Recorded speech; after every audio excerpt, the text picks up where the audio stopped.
होता है। देसी गाय की डेयरी चलाने वाले कैसे सफलता प्राप्त कर सकते हैं, ये बात हमें असीम रावत से जाननी चाहिए।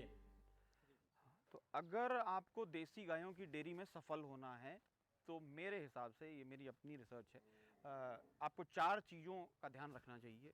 एक तो दूध है, ठीक है, वो सब जानते हैं इसलिए आप गाय लेकर आए हैं। दूध जब आप सोचते हैं तो ये भी ध्यान रखिए कि आपके पास जो बछड़े हैं या बछड़ियां हैं वो एक ब्रीड है। अगर आपने ध्यान दिया है अच्छे बुल पे, अच्छे सीमन पे, तो वही बच्चे आपको आगे जाके आप उनको हीफर्स की तरह सेल आउट कर सकते हैं उन लोगों को जो अब नई डेयरियां चलाना चाहते हैं, या खुद आप इस्तेमाल कर सकते हैं।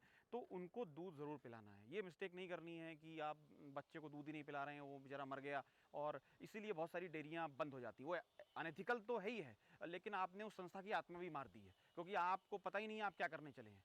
तो इक्वल शेयर, जिसे दोहन कहा जाता है हमारी वैदिक परंपरा में, कि 2 थनों से दूध लेना है, 2 थनों का दूध बच्चों के लिए छोड़ना है, ठीक है। फिर गौमूत्र को वेस्ट मत होने दीजिए। उससे आप बायोपेस्टिसाइड, उससे आप फिनाइल, उससे आप अर्क और सौयों तरह की दवाइयाँ, औषधियाँ पंचगव्य में और आयुर्वेद में गौमूत्र से बनती हैं। उनको स्टडी करिए, समझिए आप क्या बना सकते हैं।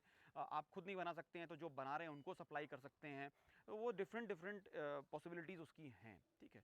गोबर पे आ जाते हैं। जब हम गोबर की बात करते हैं तो खेती है। अगर आप एक किसान हैं, आप गौपालन भी करते हैं, डेयरी भी कर रहे हैं, या गौशाला चलाते हैं, तो आप उस गोबर को व्यर्थ मत करिए, आप खेती में उसका इस्तेमाल करिए। तो गौ आधारित कृषि से आप जो कुछ उगाएंगे वो बहुत हेल्दी होगा कंपेयर टू जो आप डीबी यूरिया लगा के आप उगाते हैं, ठीक है। और उसको आप ज़्यादा रेट पे बेच सकते हैं। वो भी एक मार्केटिंग स्किल है कि आप सही जगह जाइए, अपने अपने अपने चीज़ों को सही जगह बेचिए।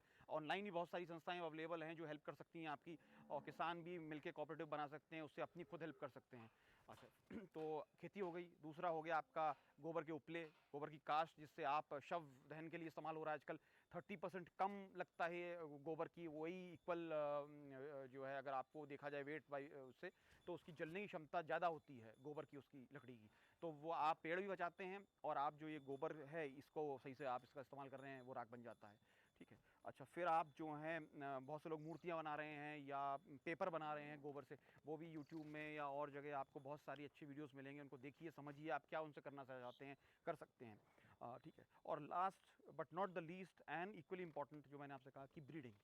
तो क्या ध्यान रखेंगे ब्रीडिंग के लिए? कोशिश करिए कि जो आप अच्छी से अच्छी गाय ला सकें, लेकर आइए। लेकिन कोई गाय अगर बहुत महंगी है तो आपको ये भी कैलकुलेट करना है कि क्या वो वर्थ इट है। लेकिन बुल के लिए जितना भी पैसा लगा सकते हैं, जहाँ से अच्छा सीमन ला सकते हैं, लेकर आइए, क्योंकि बुल इज़ एवरीथिंग। अगर आपके पास एक एवरेज गाय है, अच्छा सीमन इस्तेमाल करके आप उसकी प्रोजनी से बहुत अच्छे हीफर्स ले सकते हैं आगे, ठीक है। तो 4 चीज़ें टू समराइज़: दूध हो गया, दूध के प्रोडक्ट्स के बारे में ज़रूर ध्यान दीजिए। जहाँ दूध सही रेट पर नहीं बिक रहा है, दूध के प्रोडक्ट्स बेच के देखिए। क्या क्या आप बना सकते हैं, वो आपके महंगे बिकेंगे। गौमूत्र से आप क्या प्रोडक्ट्स बना सकते हैं, वो ध्यान रखिए। गोबर है, गोबर से आप क्या प्रोडक्ट्स बना सकते हैं, क्या फार्मिंग कर सकते हैं, वो ध्यान करिए, सोचिए, उसको प्लान करिए। और फोर्थ, ब्रीडिंग, जो बहुत इंपॉर्टेंट है, जिसको लोग अक्सर भूल जाते हैं और फिर वो बाद में परेशान होते हैं।